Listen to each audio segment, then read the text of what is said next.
Tim Jones. Hey, welcome back, everybody. I'm in beautiful Fullerton, Nebraska. Thanks to our very own legend, Ed Littler, for picking out Fullerton on the map. Obviously, here at the high school football stadium, I've got the players here just wrapping up practice. An 8-0 Fullerton Warriors team. And in just a minute, Ed Littler's going to talk to Coach Ryan Houghton, talking about their game tomorrow night. In the meantime, it's been a gorgeous day here. It's a little windy, plenty of sunshine, but we've had temperatures at least rebound back into the 50s and 60s and even some 70s off to the west. Let's take a look at the temperature map right now. And off to the west, slightly warmer conditions.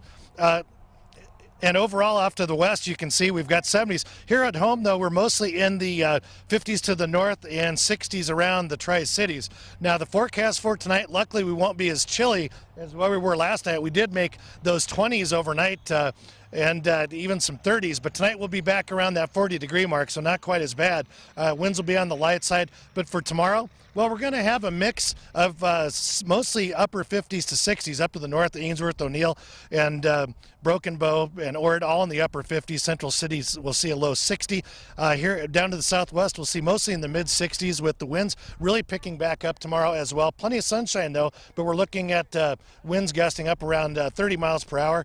Here at home, we'll see those low 60s as well, with slightly warmer conditions in northern Kansas and back off to the east, Lincoln, Beatrice, Crete, York, and Columbus, all in those low 60s, with Beatrice and Belleville, Kansas, one of the warmer spots in the mid 60s. So here's that trick-or-treat forecast for tomorrow, or for Friday night rather, and of course the coldest day of the week forthcoming on Friday, where will highs only be, and this is not a mistake, low 40s. So by the time trick-or-treat gets going, it'll be in the 30s. And take a look at the 7-day forecast, because tomorrow, one of the warmer days in the low to mid 60s. We'll see 40s on Friday. We'll warm back all the way back up to 50 by Saturday, and then a chance of showers late Sunday night and a Monday, where we'll see a mix of 50s and 60s. So Fullerton Warriors just kind of wrapping up practice here, running some plays for what they expect tomorrow night in their big matchup. And I want to send it over to our very own Ed Littler with Coach Ryan. Ed, take it away, my friend. Thank you very much, Tim. We are with Coach Ryan Houghton. And Coach, the club practicing for tomorrow night's playoff game. You have an 8-0 season going on. How enjoyable has it been to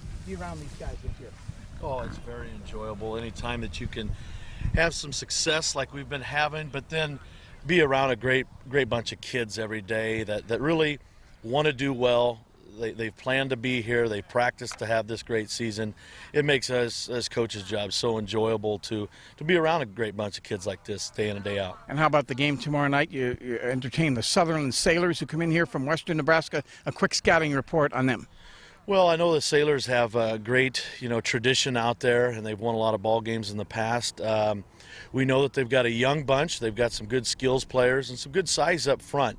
We think they offer a lot of fronts, and we're going to run a lot of motion on us, and that's going to keep our defense on its toes all night long. Talk about Garrett Sunderup, a fellow who has over 1,900 yards rushing, 46 touchdowns for the Warriors. He had 8 last week. The guy's just been fabulous for you. Well, he knows how to find the end zone. He's got a nose for scoring, and he's got a lot of help, a lot of good blocking up front from our line. Our fullback, our quarterback's done a great job of delivering that ball to him.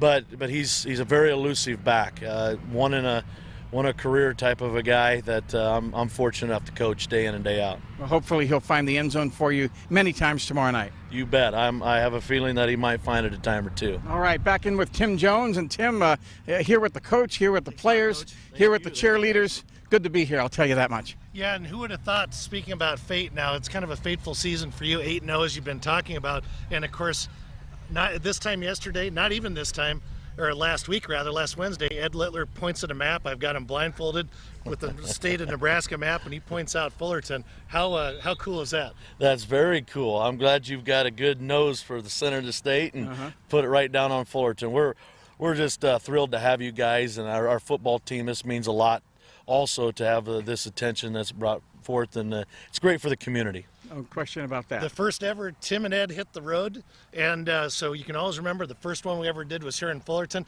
I think at the end of the newscast, if we have time, we'll talk to the cheerleaders. Everything kind of leading up to that little pep rally we're going to have at 6 o'clock, and we're going to be part of it, right, Ed? Exactly right, and the ball game tomorrow night also at 6 o'clock right here on this field. Yep. Coach, thanks so much. Natalie, we need to send it back to you. We'll see you back here in a few minutes. Thanks, guys. Okay, so much fun to see you guys out in Fullerton. Thank you.